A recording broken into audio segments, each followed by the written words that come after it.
اللہ تبارک و تعالیٰ نے سیدنا سلیمان علیہ السلام کو پوری دنیا کی بادشاہت عطا فرمائی تھی،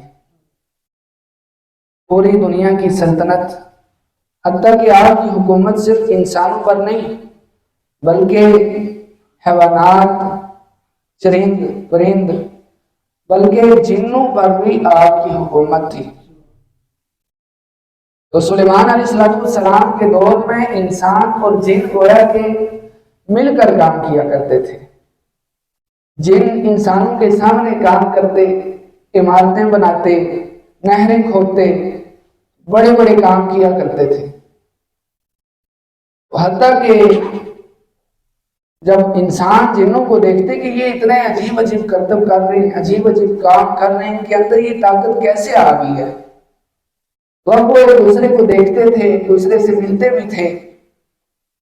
تو انسانوں نے جنوں سے پوچھا کہ تمہارے اندر یہ طاقت کیسے آئی ہے؟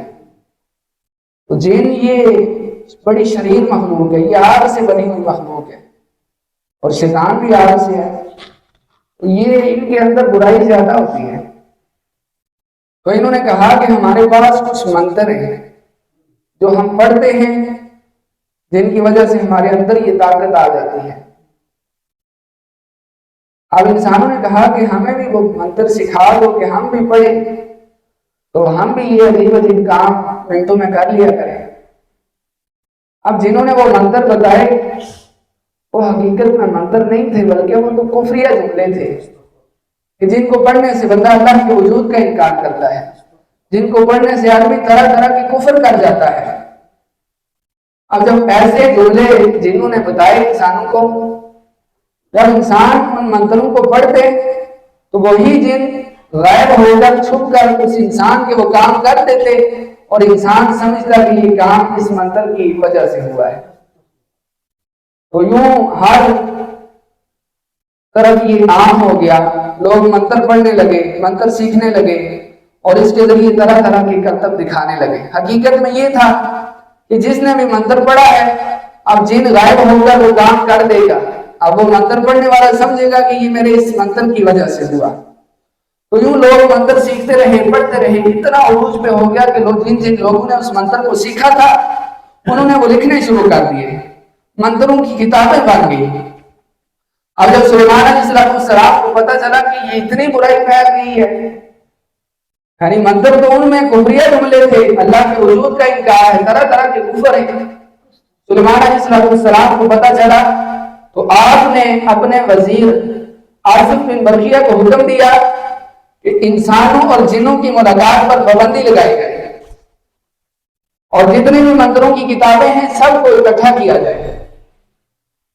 تو انہوں نے انسانوں اور جنوں کی ملاقات پر پابندی لگائی، اور تمام منتروں کی کتابوں کو اکٹھا کر کے سلیمان علیہ السلام کے تخت کے نیچے گڑھا کھودا گیا اور اس میں دفن کر دی گئی۔ اب سنیے گا ذرا، بڑی دلچسپ حکایت ہے۔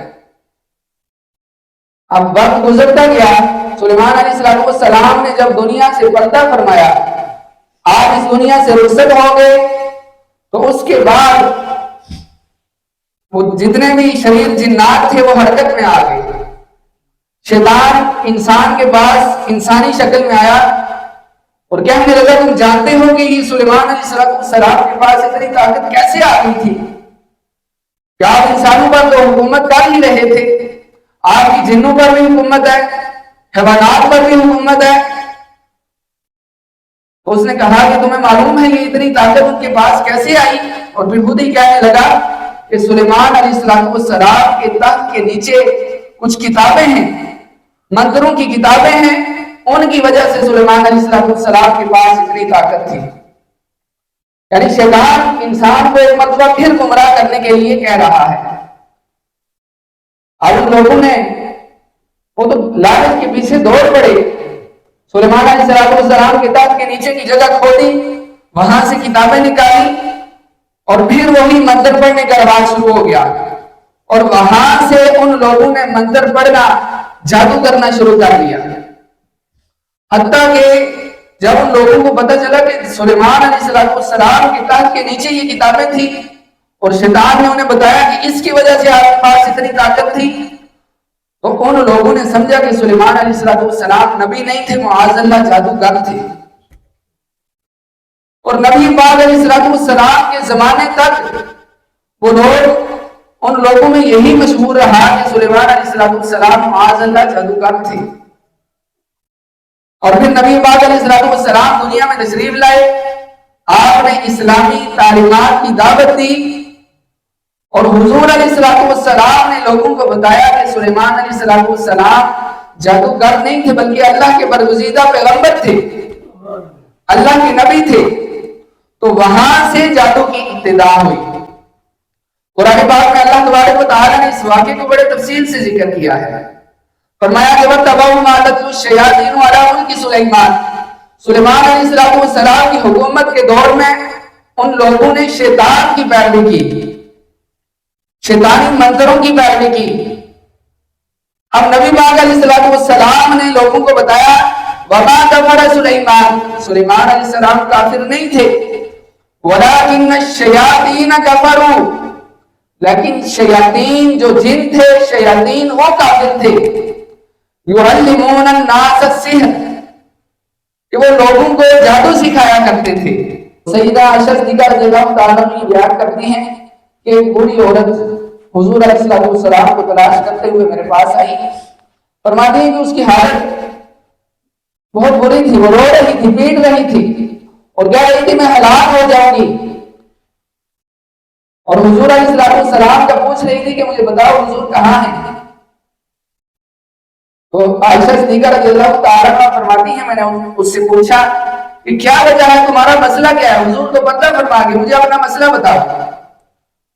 تو اس عورت نے بتایا کہ میں مسلمان تھی اور میرا شوہر کہیں غائب ہو گیا تھا، مل نہیں رہا تھا۔ میں نے ایک بڑھیا سے مشورہ کیا تو اس نے بتایا کہ تم فلاں شہر میں چلی جاؤ، اور جب میں اس شہر میں پہنچی تو وہاں پر دو آدمی ملے، گویا کہ وہ فرشتے تھے۔ اب یہ بھی دیکھیں آزمائش ہے۔ تو میں نے انہیں بتایا کہ میں جادو سیکھنا چاہتی ہوں۔ وہی عورت سیدنا عائشہ صدیقہ رضی اللہ تعالیٰ عنہ کو بتا رہی ہے اپنا واقعہ، بتایا کہ میں جادو سیکھنا چاہتی ہوں۔ اب ان دو مردوں نے کہا کہ وہ سامنے تندور ہے، اس میں پیشاب کر کے آؤ۔ اب عورت کہتی ہے کہ میں جا کے تندور میں پیشاب کیا تو میرے سینے سے کڑک، نورانی کڑک نکل کر آسمان کی طرف چلی گئی، اور وہ واپس آئی تو تم دو مردوں نے بتایا کہ جب تو نے اس تندور میں پیشاب کیا ہے تو تمہارے سینے سے ایمان نکل چکا ہے اور اب تو جادو میں ماہر ہو چکی ہے۔ تو دیکھیے کہ جادو یہ سیکھنے کے لیے بھی پہلے اپنے دل سے ایمان کو خارج کرنا پڑتا ہے۔ ایمان والا آدمی کہ جس کے دل میں ایمان ہو وہ جادو نہیں کر سکتا۔ جب بندہ جادو کرتا ہے یا جادو سیکھتا ہے تو اس وقت بندے کے دل سے ایمان نکل جاتا ہے۔ تو اب عورت کہتی ہے کہ میں اب جادو میں اتنی ماہر ہو چکی ہوں کہ میں اپنے سامنے دانا زمین میں ڈالوں وہ میرے سامنے فوراً اگے گا، فوراً اس میں بالیاں بھی لگ جائیں گی، فوراً وہ پک بھی جائے گا۔ عورت کہتی ہے کہ میں جادو میں اتنی ماہر ہو چکی ہوں، لیکن میں اس بات کی وجہ سے پریشان ہوں کہ میرے دل سے ایمان ختم ہو چکا ہے، اور پوچھتی ہے کہ میں اب کیا کروں؟ تو عائشہ صدیقہ رضی اللہ تعالیٰ نے فرمایا کہ حضور علیہ السلام کو بندہ فرما گئے ہیں، اب حضور کے صحابہ موجود ہیں، ان کے پاس جاؤ اور اپنا مسئلہ صحابہ کو بتاؤ۔ اب جب عورت صحابہ کو اپنا مسئلہ بتاتی ہے تو صحابہ نے اس مسئلے کے دو حل بتائے۔ صحابہ نے بتایا کہ اگر تمہارے والدین زندہ ہیں تو ان کی خدمت کرو اور جادو کو چھوڑ دو، تمہارا ایمان پھر کامل ہو جائے گا، یعنی پھر تمہارے دل میں ایمان کا نور آ جائے گا۔ تو دیکھیے کہ جادو کی وجہ سے دل سے ایمان نکل جاتا ہے۔ اور پھر دوسری بات یہ بھی معلوم ہوئی کہ والدین کی خدمت کرنے سے بندے کا ایمان جو ہے بڑھتا جاتا ہے۔